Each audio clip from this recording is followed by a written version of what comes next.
Osebni stečaj je postopek, v katerem se skušajo enakomerno poplačati vsi dolgovi stečajnega dolžnika, ki je prezadolžen.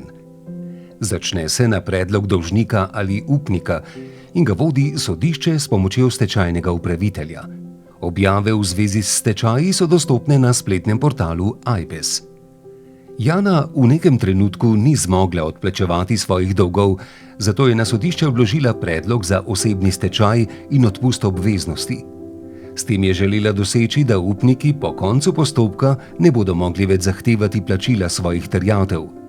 Zakon sicer določa, da nekaterih obveznosti ni mogoče odpustiti, na primer preživnine, davčnih dolgov ali glob.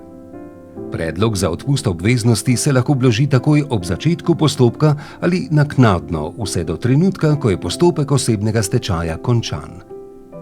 V določenih primerih odpust obveznosti ni dovoljen, na primer, če je bil dolžnik obsojen za določena kazniva dejanja ali poskuša zlorabiti svoje pravice. Po prejemu predloga je sodišče najprej preverilo, ali Jana izpolnjuje pogoje za odpust obveznosti. Ker je ugotovilo, da jih izpolnjuje, je Janinemu predlogu ugodilo in določilo preizkusno dobo 2 let. Preizkusna doba se sicer lahko določi v razponu od 2 do 5 let, v posebej olajševalnih okoliščinah pa najmanj 6 mesecev. V času trajanja postopka bo stečajni upravitelj unovčil Janino premoženje in poplačeval njene upnike. Med preizkusno dobo si mora Jana prizadevati, da najde oziroma ohrani zaposlitev ter sodelovati s stečajnim upraviteljem in sodiščem.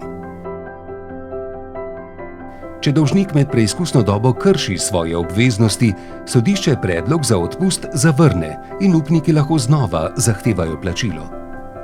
Jana je ves čas preizkusne dobe izpolnjevala svoje obveznosti. Sodišče je po 2 letih izdalo sklep, s katerim je ugotovilo, kateri dolgovi so ji bili odpuščeni.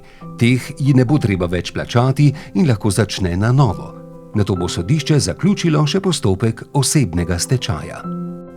Postopki pred sodiščem so lahko zapleteni, zato je priporočljivo, da si poiščete ustrezno pravno pomoč. Za več informacij obiščite spletno stran nasodišču.si. Vsebine animacij ne predstavljajo pravnega nasveta ali stališča sodstva in nimajo pravnih posledic, temveč so le informativne narave.